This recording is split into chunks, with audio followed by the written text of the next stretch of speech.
Bueno, buenísimo, volvimos. Así que estás atravesando una lluvia tropical, una cortina de agua. Así es.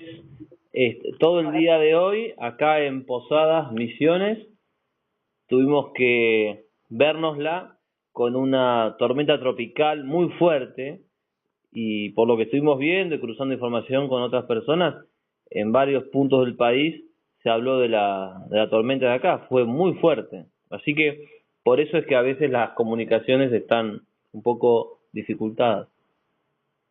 Bueno, retomando el hilo, un poco lo que había dicho era la utilización de un caso, el caso de Micaela García, ¿no? Una joven de 21 años, asesinada en Gualeguay, por un violador escarcelado antes de cumplir su condena. Se usa esto para después avanzar justamente en otros temas. Sí, en otros temas que no tienen nada que ver con la protección de la vida. Es decir, para los ideólogos es mucho más fácil, mucho más útil bombear con el tema de una pobre chica asesinada a los 21 años que tener que explicar por qué ellos quieren deconstruir, como dicen, patrones socioculturales, por qué quieren hacer que los varones jueguen a juegos de nenas, que las nenas jueguen a juegos de varones, que los varones se vistan como nenas, por qué les quieren enseñar anticoncepción, por qué quieren que los chicos jueguen con preservativos y banalicen el sexo. Eso es mucho más difícil que impulsar todas sus políticas con la bandera de una pobre chica asesinada, que si este drama tuvo lugar, fue justamente porque impera en la justicia el garantismo y el abolicionismo. O sea, si algo nos dice el caso de Micaela García, no es algo a favor de la ideología de género, sino es en contra del garantismo y del abolicionismo. Claro. ¿Y cómo se interpreta? Porque yo lo que veo, como venimos viendo en muchos temas, ¿no? Como un doble discurso. Por un lado, te aprueban esta ley para que todos, desde la policía, jueces, fiscales, legisladores y todo aquel que forma parte de los tres poderes, se forme dentro de esa perspectiva, ¿no? Sí. Pero por otro lado, acá estaba viendo el listado completo de todos aquellos que votaron negativo, básicamente casi todo el Frente para la Victoria, todos, prácticamente, Partido Socialista también, Donda Pérez, la feminista, la defensora de las mujeres, ¿no? El Sí. Partido Socialista, Lucila Beatriz Duré también, ¿no? Otra emblemática. Y después, bueno, algunos del PRO votaron en contra, ¿no? Cuando se estaba justamente conversando, a raíz de ese caso también, el tema de sacar que realmente aquellos que están acusados por causa de violación no tengan la posibilidad de salir antes, sino que tengan excarcelación, digamos, que tengan que cumplan la condena dentro de la cárcel. Sí. ¿No? Y de repente te encontrás con un listado bastante extenso, que lo estoy viendo acá, donde muchísimos ausentes, lo cual también es una forma de decir, no, yo no estoy de acuerdo con esta ley. Así es. Si vos, ausentes, mirá, así a simple vista, casi 30 ausentes. Bien, entre los cuales también ausente Carrió, ¿no? Sí. Por poner a alguien, ¿no? Di Stefano Daniel, Aray, bueno, un montón de ausentes y un montón de negativos, o sea, casi la misma cantidad de negativos que de ausentes, y afirmativos muchísimos menos, por supuesto esta ley no sale. Entonces, por un lado, seguimos permitiendo que los violadores sean escarcelables, es decir, si se portan bien y son bonitos, los sacamos antes de que cumplan la condena, después pasan estas cosas, ¿no es cierto?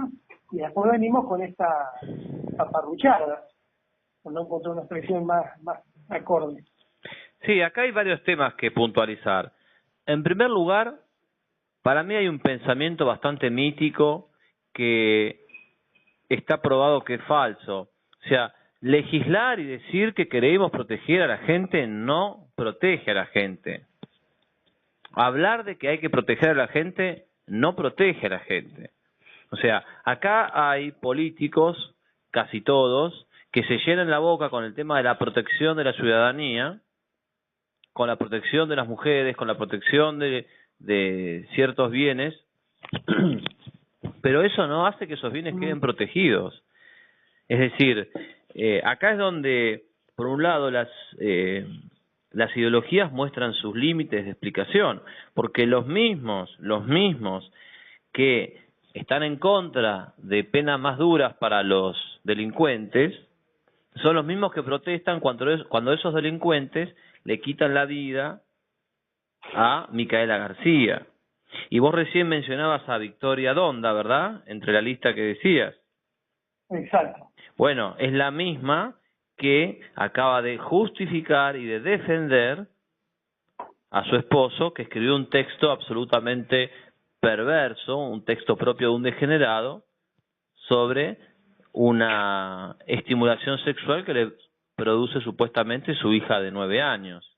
Entonces, ¿cómo se entiende que la misma que se llena la boca hablando de la protección de la mujer deja sin protección en primer lugar a su propia hija? Es imposible de entender, sino desde la hipocresía y desde las banderas políticas. Ella está tan enrolada en las banderas políticas e ideológicas que prefiere no corregir, no distanciarse de su marido, aun cuando eso signifique convalidar que este degenerado escriba eso sobre su propia hija, a distanciarse de él y hacerle un daño político a su marido, porque sabe que ese daño también va a recaer en la causa. Es increíble, o sea, se llenan la boca con una cosa y acá estás viendo que actúan en forma completamente contraria.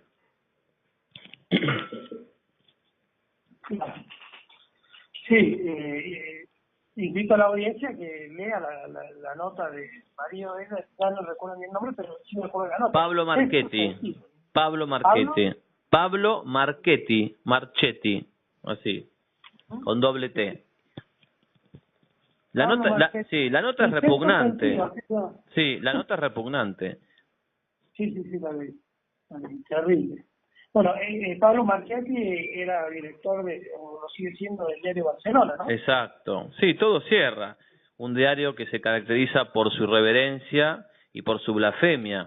Sí, es el mismo tipo que escribió es el degenerado que escribió sobre su propia hija, sí, él mismo.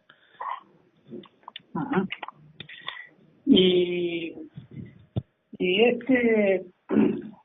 muchos ausentes también, ¿no? En las votaciones, o sea, todos votaron afirmativo, los que asistieron, excepto el dedo, pero después muchísimos ausentes, entre ellos, por ejemplo, de acá de San Luis, hubieron prácticamente todos estuvieron ausentes en la votación.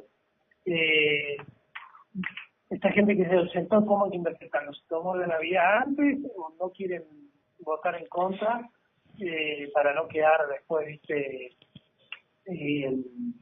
Acá Gonzalo hay una realidad. Acá hay una realidad que es la siguiente. No hay una resistencia, un combate en general, sí en algunos núcleos que gracias a Dios están representados por personas con un pensamiento propio, pero en general cuesta discutir, cuesta oponerse y decir estas cosas que vos y yo estamos diciendo al aire. ¿Por qué? Porque hay toda una retórica de la victimización de las feministas, ¿no? Y hay una apelación a la justicia y hay un hecho de hay una propaganda para esto, ¿no? Esto está todo pensado. ¿Para qué? Está pensado para que si vos te atreves a decir lo que nosotros estamos diciendo, que seamos calificados de enemigos de la mujer. Y estas mismas mujeres que piden justicia para otras mujeres, no las piden para los varones, no las piden para la hija de Pablo Marchetti, no la piden para la nena asesinada en Entre Ríos en un aborto. Entonces, el que pide justicia para unos pero no para todos, no está pidiendo justicia en absoluto. Está pidiendo venganza o está pidiendo algo que como privilegio. Claro, le pone el nombre, le pone el nombre de justicia, usa la palabra justicia, bastardea la palabra justicia, pero en realidad es poner la justicia al servicio de la ideología, al servicio de un discurso sesgado que distorsiona la realidad. Entonces, en ese sentido, nosotros tenemos que decir que estamos contra la violencia a la mujer y no contra la violencia de género, porque el concepto mismo de violencia de género ya es problemático, ¿sí? Y el problema es que las leyes argentinas están asumiendo de manera acrítica esa filosofía de género, esa ideología de género. Claro. Sí, de repente de un día para el otro nos encontramos con términos que no se estaban usando y se empezaron a incorporar violentamente, fundamentalmente en este año, ¿no? Este año se destapó, sí, este año en realidad se destapó la olla, pero la verdad es que esto se viene cocinando hace bastante.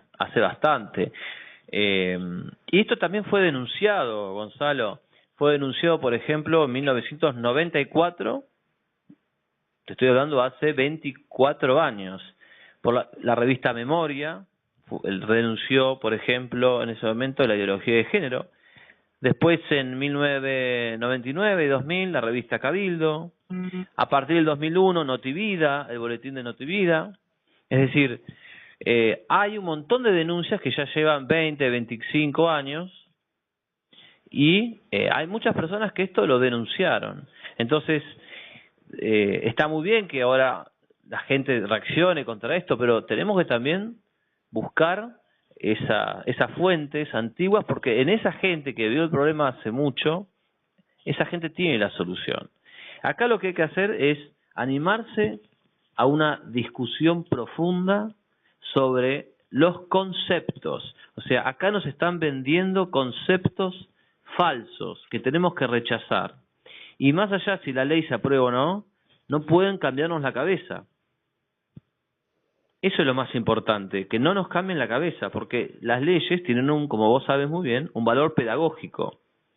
Bueno, acá lo importante es que los que entendemos que esta ley es una trampa, sepamos comunicarnos a los demás para que no nos cambien la cabeza. Claro. Sí, creo que ahí es donde radica la acción que va a tener. Pero como están perfilando todo, ¿no? Porque yo creo que, no sé si se va a dar el año que viene, algunos dicen que no, yo creo que sí. El tema de justamente la modificación de la ley es así que se está teniendo una gran manifestación en contra. Sí. Y justamente la manifestación en contra radica ya la ESI, está infectada, ya cuando se promulgó en el año 2006, y después en 2012 se reformuló esta infectada de ideología de género, cosa que ridículamente, viste, sale Jorge Lanata diciendo que no existe la ideología de género, o sea, esta terminología que usan para desacreditar algo que es evidente, que no lo pueden explicar. Pero justamente lo que quieren modificar ahora son los artículos donde quiere el Estado compulsivamente obligar a todas las instituciones, no importa si son privadas, son públicas, y si son confesionales o no, a enseñar, digamos, esto, ¿no? Lo que se está hablando de perspectiva de género. Sí, en Argentina la verdad es que las leyes, las malas y las buenas, no funcionan plenamente. Hoy existen muchas leyes malas que por falta de llegada del Estado o por burocracia o por incluso la corrupción hacen que no funcionen. Incluso también hay leyes buenas que no funcionan. O sea, hoy en Argentina no funcionan plenamente ni las buenas ni las malas leyes. Pero aprobar una ley, sancionar una ley implica una victoria, obviamente, para la mentalidad que esa ley refleja. Entonces nosotros no podemos considerarlo un hecho inocuo, para nada. No, pero aparte que también la ley se aprobó, no se aplica, pero está. Y claro, sí. En algún momento, yo te lo digo porque a mí me tocó vivir saliendo del plano, ¿no? Pero esto lo significa muy bien. A mí me tocó vivir algo. Yo vivía en Buenos Aires y trabajaba en un pub con Publix, ¿bien? Hay una antigua ordenanza que viene de la época de, no sé si de Perón o antes de Perón, pero de los militares, pero de aquella época, si estoy hablando 1950, donde esa ley, como antiguamente los billares y los pools eran un lugar de timba, sí, ¿no? Habían puesto esa ordenanza, entonces no estoy hablando de una ley propiamente dicho, sino de una ordenanza, de una contravención, ¿no? Que decía que, por ejemplo, las mesas de pools no podían ocupar, no recuerdo ahora el porcentaje, pero por decirte un número que era más o menos así, un 15% de la superficie del local comercial. Claro. ¿Bien? Nunca se derogó.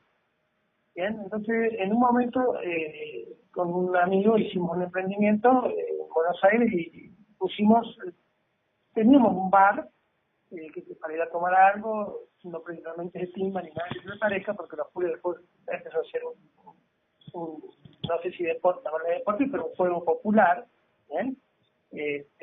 Donde vos ibas, tomabas algo, jugabas al pool. Sí. Era un café, un tipo pub con pools, ¿no? Entonces pues, tenía la opción, así como vas a un café solamente tomar algo, y tenías la opción de ir con tu novio o con un grupo de amigos, te ponías jugar al pool. Y justo había pasado lo del Cromañón en ese momento. Y vos sabés que la policía federal en Buenos Aires tiene algunos procedimientos complicados, ¿no? Entonces te piden por ahí algunos favores, entre comillas, y Sí, bueno, se entiende. Si uno se niega, bueno, justamente se hicimos negar, ¿no? Fueron a medir, ¿no? Y le ponían tenemos 4 mesas de pool, a una mesa le ponían la faja de clausurado, agarrándole la convención. No es decir, bueno, sí, se puede la ley, no se aplica, sí, bueno, pero ya está.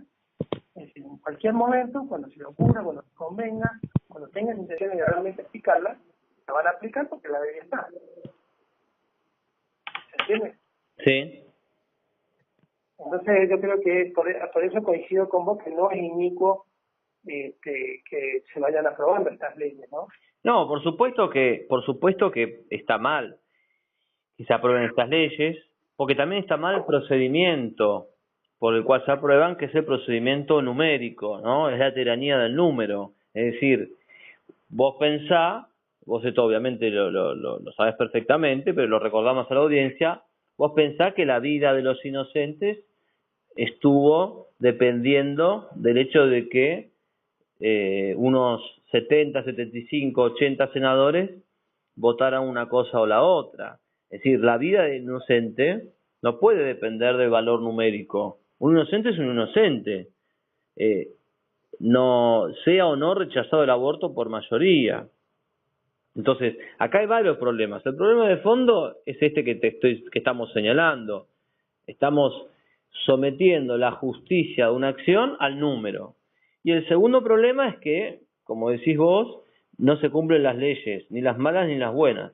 Y el tercer problema es el que decíamos antes, que las leyes están atravesadas por una mentalidad o una ideología de género que esconde conceptos distorsionados, sesgados, que adopta la filosofía feminista como una verdad absoluta y dogmática. Es decir, ya la religión la fe no es un conocimiento mítico propio de seres subdesarrollados, pero la ideología de género es la verdad revelada, pero el feminismo tiene razón. Es decir, no se está atacando el dogma, se reemplaza el dogma católico por el dogma feminista, se reemplaza la fe cristiana por el lenguaje de género. Es decir, de una manera u otra, el Estado está adoptando unos principios, no es neutro. ¿Qué principios está adoptando? Los principios de la filosofía feminista, del marxismo cultural, de la ideología de género, los está aplicando. Claro. Y vos sabés que una cosa que me llamaba, no sé si tuviste la posibilidad de leer un poquito el proyecto de ley, me llamaba la atención como que van a poner una página donde en esa página se va a estar informando, por ejemplo, si el curso que se dictó sobre tal tema de cómo educación en género a los diputados, senadores o a quien sea, ¿no? Sí. Lo que le toque. En esa página vos vas a ver si asistió al curso o no asistió. Si en cierta forma tendría que ser una suerte de página botones que va a estar monitoreando quienes realmente asisten a estos cursos, y en cierta forma la asistencia vendría a ser una suerte de compromiso. Claro. Con esta perspectiva. En pocas palabras, una policía que va a estar chequeando que se haga o no esta capacitación, como le llaman ellos. Sí, por eso es que están pensando todo un sistema de mérito y de mérito. Es decir, un legislador, un senador que quiera quedar bien con el movimiento feminista asistirá a todas. Es decir, están pensando ya en un sistema de numérico de pros y contras. Pero de nuevo, vayamos a lo esencial. ¿Por qué esto es ideológico? Porque el concepto de violencia de género o violencia contra la mujer también está atravesado de graves problemas. Es decir, no todo lo que hoy se llama violencia contra la mujer es efectivamente eso. Por ejemplo, para nosotros, la pornografía, es decir, colocar a mujeres desnudas a la vista de todo el mundo, realmente violenta a la mujer porque le pone un precio a esa desnudez. En el fondo es capitalismo, porque si yo, pagando por un video o una revista, puedo ver a una mujer desnuda, en el fondo esa mujer tiene un precio. Eso realmente lesiona la dignidad de una mujer. ¿Sí? Claro. Bien, entonces, hoy se intenta presentar el tema de los derechos, los pseudo derechos sexuales, como por ejemplo el pseudo derecho al aborto, como un derecho de la mujer. Por lo tanto, si vos intentás impedir un aborto, estás violentando a la mujer. Es decir, se utiliza el concepto de violencia contra la mujer de forma dialéctica, como un arma de guerra periodística, ¿no? Por eso estamos en guerrillas periodísticas. Aquellos que queramos salvar una vida, como nosotros que intentamos salvar la vida del bebé en el Rivadavia, en el Hospital Rivadavia, y estamos orgullosos de haberlo intentado, según esta ideología, violentamos a la mujer. Está todo al revés, Gonzalo. Es decir, lo que está de fondo acá es que intentar salvar una vida es violentar a una mujer. Y para una mujer, matar a un inocente es realizar un derecho. ¿Te das cuenta? Todo al revés. Eso tiene un nombre, subversión cultural. Claro. Y contar un poquito a la audiencia, por ahí, esto de este nombre de subversión cultural, ¿cuáles son los orígenes de este concepto, en realidad, de esta estrategia que terminó convirtiéndose en una política o en una estrategia, ¿no? Bueno, la palabra subversión implica trastocar, implica alterar el orden, implica dar vuelta a las cosas. Es decir, cuando hay una subversión, hay una desnaturalización, donde lo primero pasa a ser segundo, lo segundo pasa a ser primero, la materia y el espíritu, que deben guardar una relación donde el espíritu es lo principal y la materia está en segundo lugar, hay una inversión de esa relación. Es decir, donde quiera que haya subversión hay un trastocar los principios de las cosas.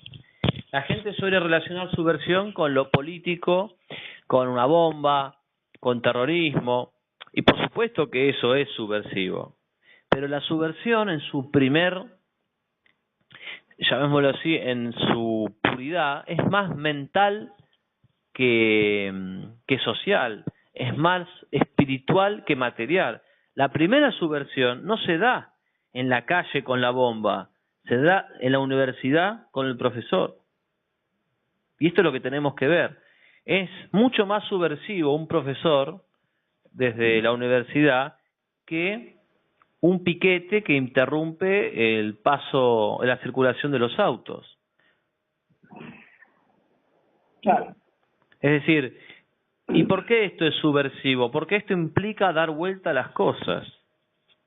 Es decir, lo que es bueno pasa a ser malo. Salvar una vida pasa a significar violentar un derecho. Y lo que es malo, asesinar a un bebé, pasa a ser bueno. Es decir, el aborto pasa a ser un derecho. Claro. Exactamente, pues se plantea como un derecho, ¿no?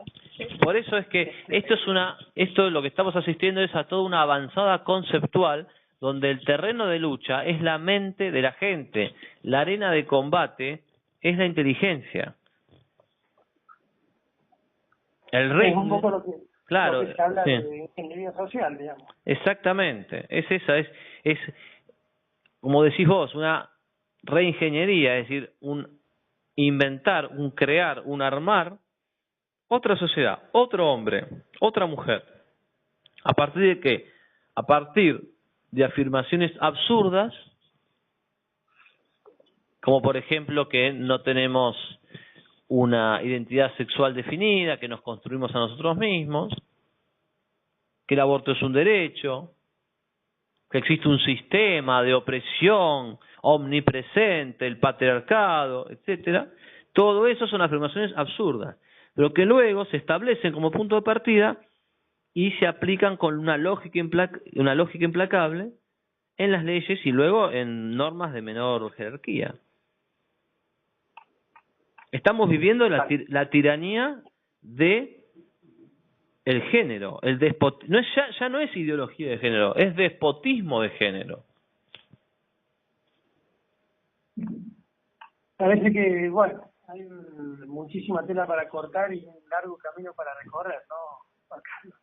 Así es. La verdad que es hecho difícil. Aparte, a mí me parece realmente, o sea, yo no, por supuesto que si realmente esto fuese defender a la mujer, son temas urgentes que hay que atenderlo ahora. Llamar a secciones extraordinarias para meter esto, evidentemente le están tomando asistencia a Mauricio Macri con los préstamos que ha firmado, que tiene que introducir una cierta cantidad de cosas para seguir teniendo el visto bueno, ¿no? Eso es lo que yo estoy viendo en este momento. Bueno, yo estoy viendo que no parece que le cueste demasiado a Macri hacerlo.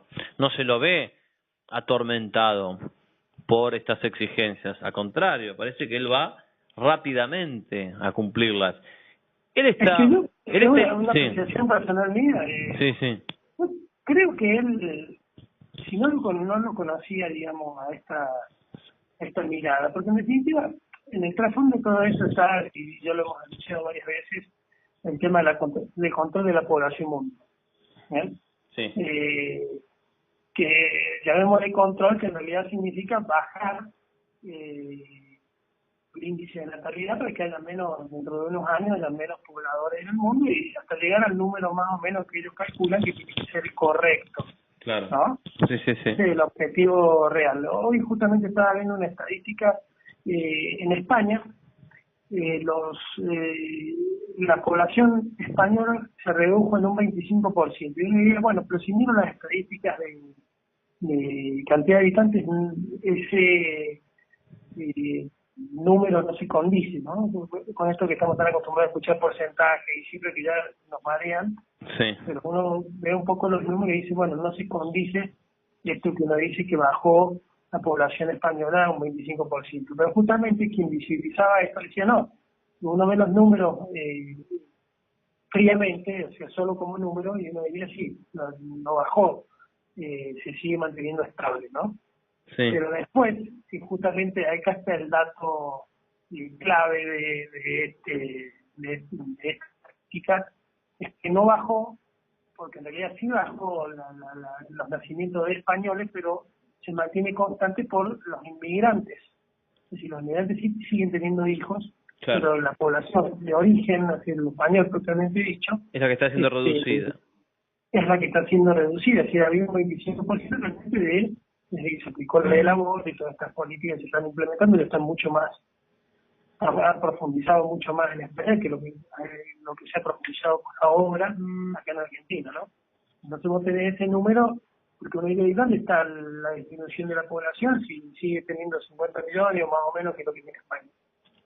Pero bueno, cuando vos empezás a ver la población probablemente dicho, no lo ves como una masa, sino que empezás a analizar actualmente, bueno, a ver cuántos españoles, y sacamos del juego todos los inmigrantes, los hijos de los inmigrantes que están naciendo en España, realmente sí ha decrecido. Bueno, es un dato clave el que das. Por eso es que todo esto se constituye como lo que ya dijo Juan Pablo II, es la cultura de la muerte. Gonzalo, vos fijate, aborto, muerte, anticoncepción, frenan la vida, homosexualidad no genera vida, eutanasia, muerte, delincuentes afuera por el garantismo y el abolicionismo genera muerte. Es decir, es la cultura de la muerte. Es decir, vos no están proponiendo otra cosa sino la muerte sistemática.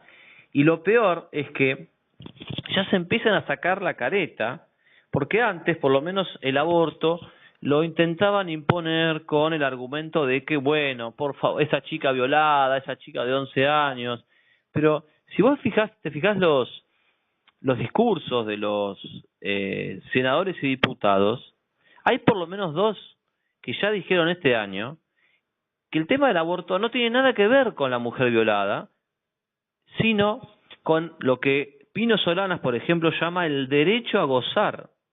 Es decir, para que yo pueda gozar sexualmente y vivir en el orgasmo, no puedo gozar de ese derecho si tengo hijos. Entonces, el aborto es, y esto lo dijo el mismo Pino Solanas, el aborto es consecuencia del derecho a gozar. Es decir, sáquense la careta, no tiene nada que ver con la mujer violada, no es por las pibas que mueren en abortos clandestinos, no. Es para que Pino Solanas y todos los que piensan como él puedan seguir disfrutando de los orgasmos. O sea, ¿nos damos cuenta hasta dónde estamos llegando? Sí, es una locura realmente. Aparte que también hay datos, ¿no? Porque dicen, no, cuando se legaliza el aborto, los abortos es libre. Una gran mentira, porque ya basta con solamente ir a las estadísticas y eso no sucede.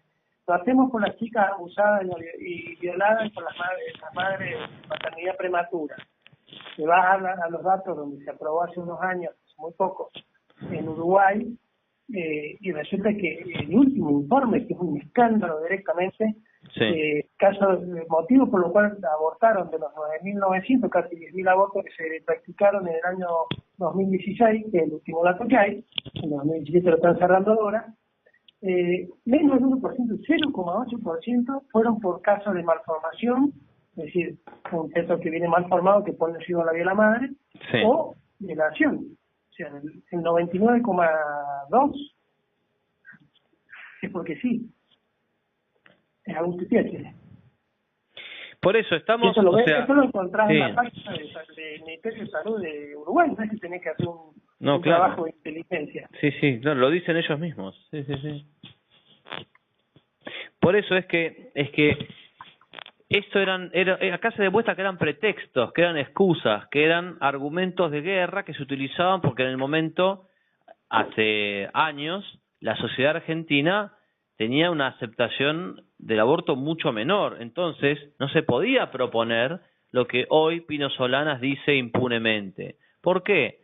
Porque, bueno, la gente todavía rechazaba más masivamente el aborto, entonces había que apelar a argumentos, bueno, como el tema de la violación, el tema de que si la mujer muere en el embarazo, entonces está exponiendo su propia vida. Entonces, había que buscar algunos argumentos un poquito más presentables. Pero que el hecho de que Pino Solanas hoy pueda decir esto, y esto no sea un escándalo, solo para nosotros, pero que esto no haya constituido un escándalo, significa que él sabe que es viable decirlo.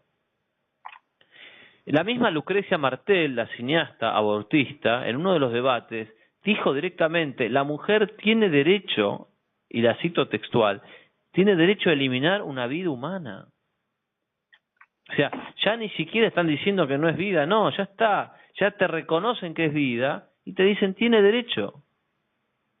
O sea, justamente los hombres descubrimos la ley para evitar el despotismo del fuerte sobre el débil. Y acá la ley se está utilizando para garantizar ese despotismo, porque el más débil es el niño por nacer, porque el más débil, el eslabón más débil de la cadena es la persona por nacer. Por eso, no puede ser justa una causa como la del aborto, una causa que recurre a mentiras y que aplasta de manera inmisericordia la vida de inocentes. Claro. Sí, está fuera de discusión eso. Bueno, esto tiene que quedar muy claro para todos los que nos están escuchando, si tienen alguna duda. ¿Cómo puede ser justa una causa que pasa por arriba a otras personas? ¿Aceptaría alguno de los que nos está escuchando una vida construida en los escombros de un inocente? Yo creo que no. Sí, vos fíjate que el otro día le di una nota que te lo voy a hacer llegar por ahí no la han leído. Si no la han leído, te la voy a dar, porque me parece interesantísimo. Habían hecho, entre comillas, una prueba, como un eso que, como se le llama científicamente, un globo de ensayo. Sí. Se dice globo de ensayo, en universidades de Estados Unidos, donde hablaban del aborto postparto, así como escuchás, Sí. ¿no? Sí, Y había sí. un índice de aceptación, claro, después también salió mucho, viste, a pegarle, ¿no? A este estudio, ¿no? Porque es como una encuesta que hacían. ¿Qué nivel de aceptación había en todas estas universidades que derivan del pensamiento de la Universidad de Frankfurt, y John Hopkins y otras más, ¿no es cierto? Sí. No, es una joda, en realidad estábamos haciendo una jodita, digamos, esta encuesta que estamos haciendo no era en serio, eso es lo que decían, ¿no? Pero denunciaban esto, una página de Estados Unidos denunciaba que estaban haciendo una encuesta y planteando el tema del aborto postparto. Es una locura realmente. La moneda a pensar y decir, ¿cómo postparto? Pero un niño que nació, lo matamos. En pocas palabras. Pero acá, ¿sabés qué, Gonzalo? El tema es así. Acá se trata de demostrar que ellas están por encima de la justicia. Ellas quieren demostrar que tienen el poder de aplastar todas las leyes. Entonces, aplastan una ley como es la ley hoy en Argentina. La ley penaliza el aborto, no importa, ellas aplastan la ley, ellas violentan la ley con misoprostol, con esto, con lo otro, con abortos clandestinos, que después encima nos echan la culpa a nosotros, porque ellas ponen ahora teléfonos para que la gente acuda a los abortos clandestinos, pero si una mujer muere como consecuencia de un aborto clandestino, la culpa es nuestra. O sea, ellas hacen el aborto y la culpa es nuestra. Bien. Pero acá se trata de una demostración de fuerza, es decir, ellas quieren demostrar que pueden hacer cosas más absurdas. Primero aborto en los 3 meses, luego aborto en los 9 meses, ahora como decís vos, aborto después del nacimiento. No tienen límite y no quieren tener límite. Por eso es que acá hay que entender que ya ni siquiera creo que la palabra ideología les queda corto. Esto es otra cosa. Acá ellas no tienen principios, tienen objetivos y metas. Son saboteadoras sociales. No son personas con ideas distintas. Son saboteadoras sociales. Quieren desquiciar la mente de la sociedad.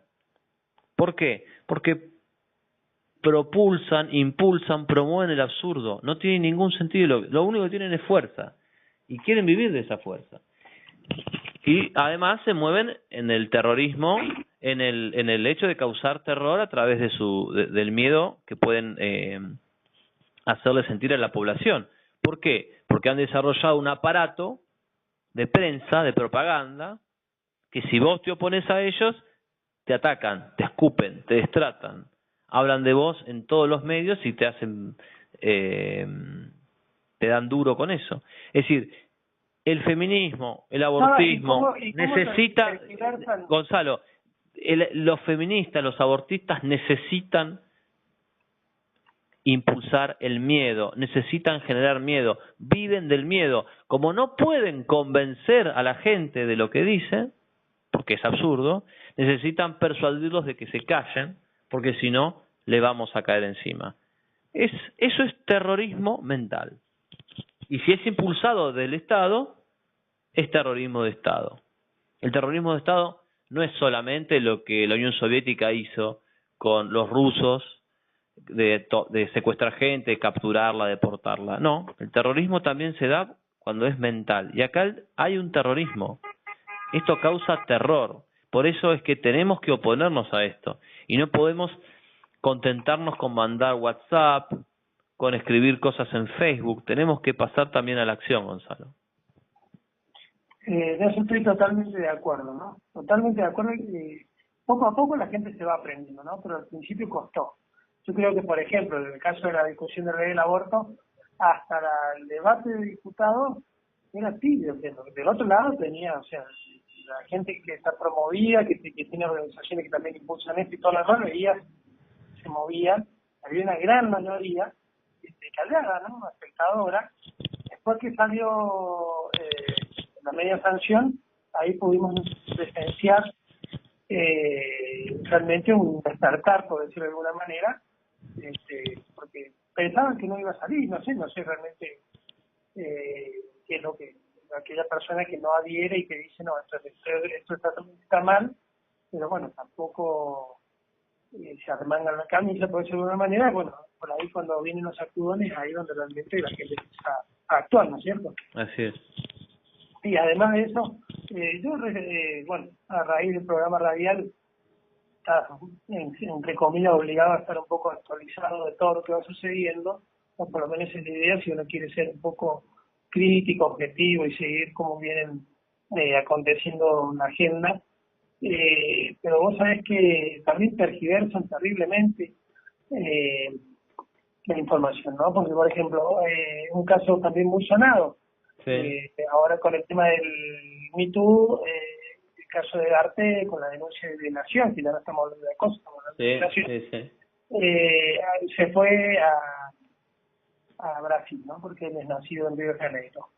Y dicen los motivos como una estrategia, porque como Brasil no tiene pactos de extradición con Nicaragua, donde está radicada la denuncia, por eso tampoco tenemos pactos de extradición nosotros. Es decir, realmente la situación legal, si él no se quiere presentar a la justicia nicaragüense y el país donde él esté, sea Argentina, sea Brasil, después de la circular roja que larga Interpol, el país se niega a deportarlo, por decirlo de alguna manera, extraditarlo, probablemente el término, lo podría hacer acá o lo podría hacer en Brasil. Pero no, se fue ahora a Brasil, porque si en caso de que la justicia, él declaró aparte abiertamente que cuando si lo llaman a declarar en Nicaragua se va a presentar, ¿no? Pero van manipulando la información, porque también esto es otra realidad. El caso de esta niña, o en su momento niña, ¿no?, que sufrió una violación, lo usaron políticamente, tremendamente lo usaron. O sea, acá lo importante no es defender a Telma Fardín en el caso que realmente haya sido abusada o violada, perdón, sino cantar el himno abortero y toda la parafernalia que hicieron para detrás de una tragedia, en supuesto caso que sea verdad. Sí, yo la verdad es que creo que acá tiene que rodar una cabeza. Esto es muy simple. O rueda la cabeza de D'Artés o rueda la cabeza de Telma Fardín. O rueda la cabeza de D'Artés porque se demuestra la violación y que sea castigado, o rueda la cabeza de la denunciante falsa y que sea puesta en prisión por falso testimonio y mentira, porque le está haciendo un daño enorme a una persona por algo que no ocurrió, que es una difamación. Pero no puede la cosa terminar en la nada, eso es lo más importante.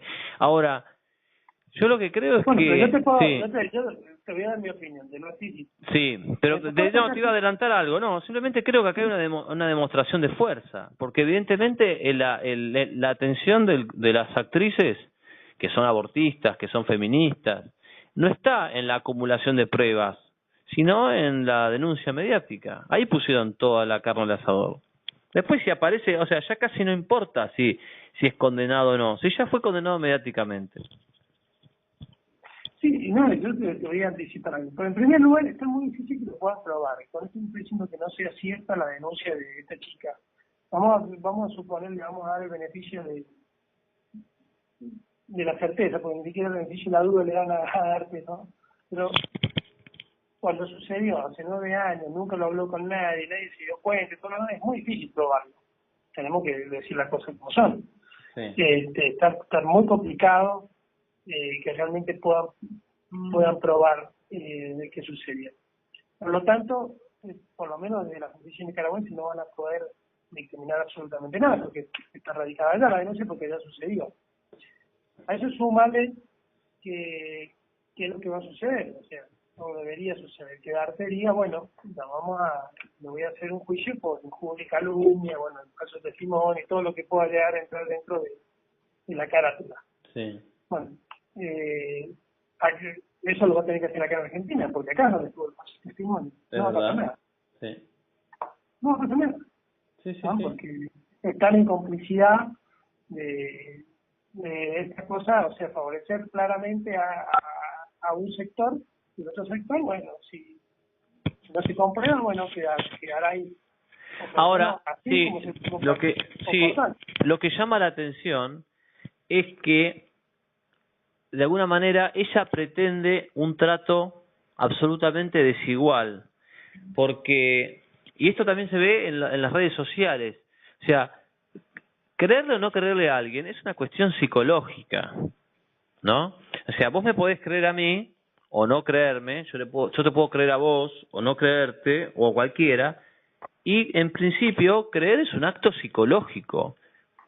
Es más, ni tanto es así, y es tan libre el acto de creer, que el mismo Dios, mirá lo que estamos diciendo, eh, no no violenta la inteligencia de la persona y las personas son libres para creer o no en función de razones. Hay algunos que creen, otros que no, y hay distintos grados de creencia, de adhesión a esa creencia.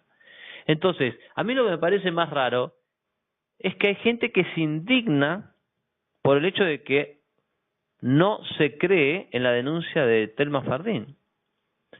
Ahora, o sea, se indigna de un acto espontáneo, psicológico, absolutamente personal. Entonces, ¿yo puedo enojarme con alguien? No tiene sentido. Y ahí es donde también veo que ella pretende ser, que se le crea. ¿Por qué? Porque se llama Telma Fardín. O sea, esto es absolutamente arbitrario. Tenga o no tenga razón, sea o no sea verdadera su denuncia. Entonces, ¿cómo se explica esto de que ellas quieren que se les crea? Es más, para mí logra el efecto contraproducente, porque mientras más me presiones vos a que yo te crea, menos te voy a creer. Es así de simple. Es así de simple. El que lo quiera ver, que lo vea. El que se quiere indignar, que se indigne. Pero las cosas son como son. La realidad está ahí. Exactamente, o sea, nadie te puede obligar a vos a que le creas o no le creas, ¿no? Y el ejemplo que pusiste con respecto a la fe, ¿no? A la fe trascendente, el mismo Dios, con todo el poder, respeta Por la libertad supuesto. personal, de creer o no creer. Pero aparte me da ¿No? gracia porque son los mismos que dicen la iglesia te obliga a creer, la iglesia en la Edad Media impuso su fe y ahora ellas nos imponen su fe. Tenemos que creerle a Telma Fardín bajo pena de excomunión civil y el que no le crea es culpable o esconde algo o está sucio o es un HDP. ¿Te das cuenta? Estamos, o sea, se invirtió la presunción de inocencia. O sea, ya no es que hay que probar que él es culpable, él tiene que probar que es inocente. Tal cual. Pero Bueno, esto no resiste un análisis racional y y solamente estamos hablando de esto porque tienen poder, no tienen razón, tienen poder. Por eso es que también meten miedo con el poder. Bueno, pues yo creo que es como todo, ¿viste? El poder, por lo menos en materia de filosofía política, uno lo tiene o puede tener por distintas razones. Ahora, si el poder se hace solamente en la fuerza, en algún momento, Exacto. el poder debería legitimar En la verdad, de una manera. por supuesto.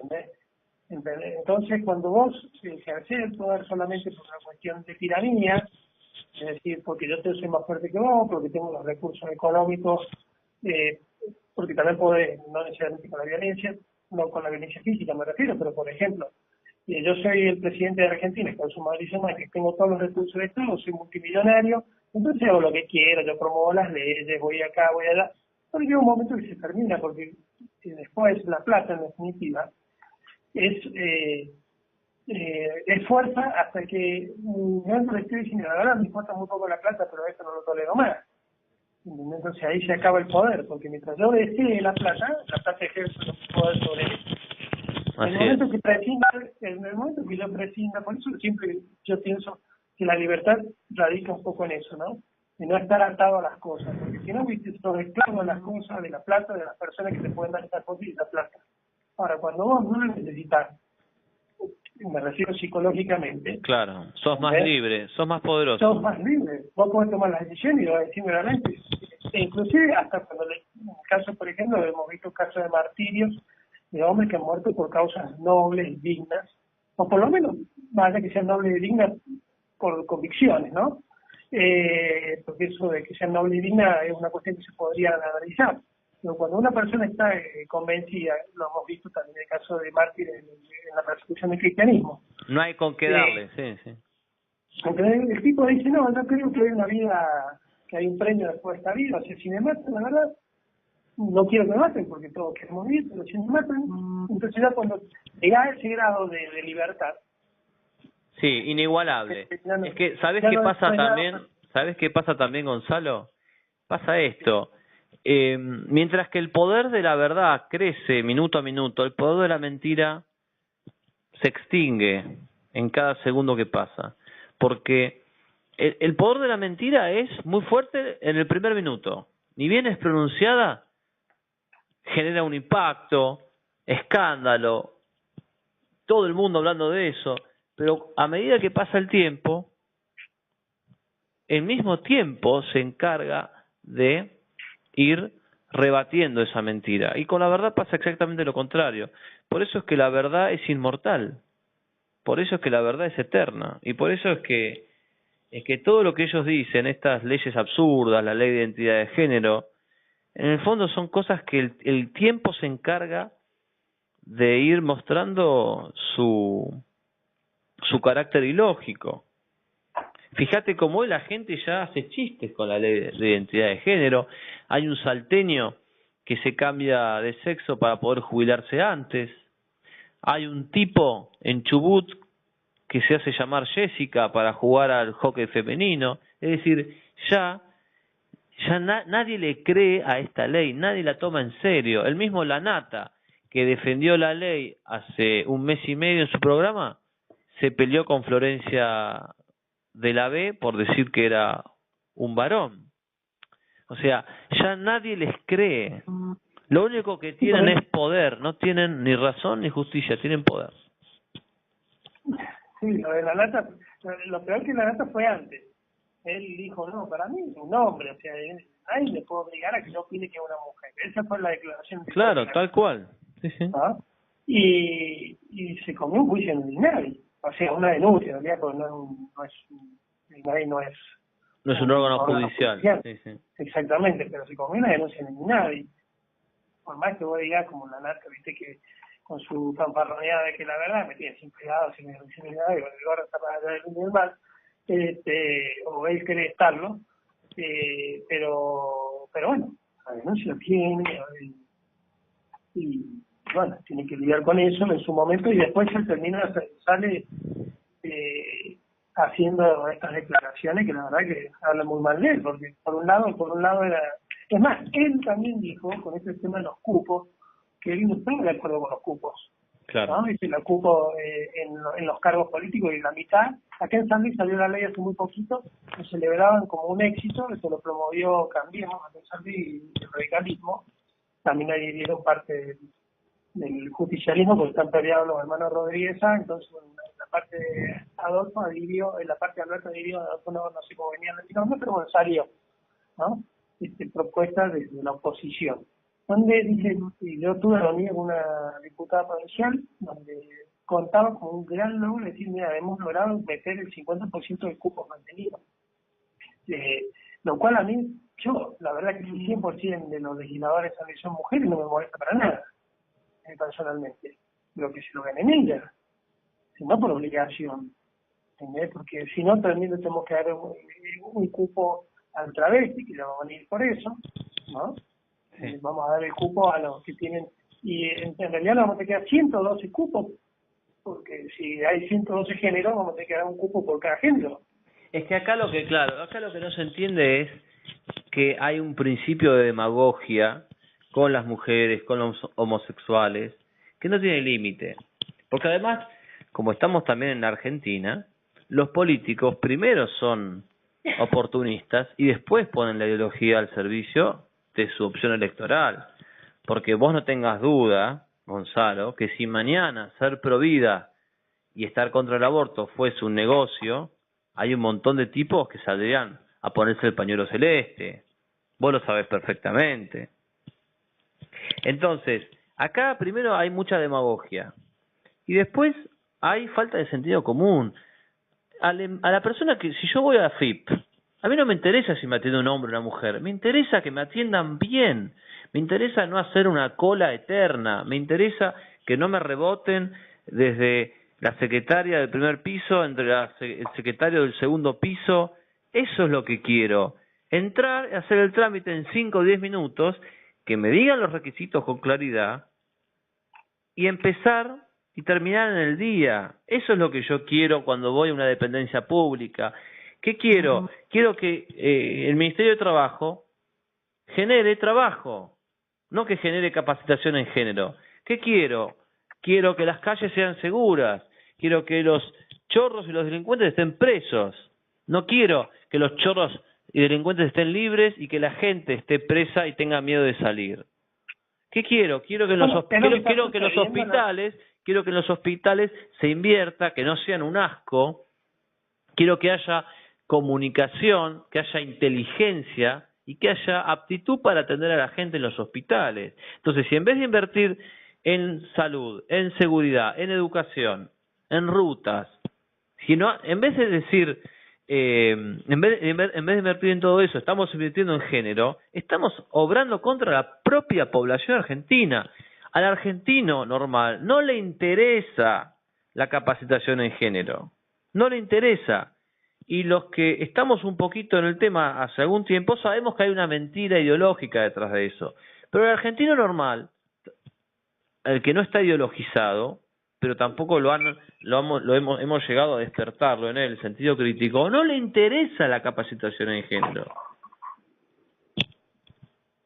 Exactamente, creo que tenemos muchísimo. Por eso digo, yo hoy leí una nota que parece que es una joda, una nota decía, una joda que habemos hecho sesiones extraordinarias para tratar estos temas.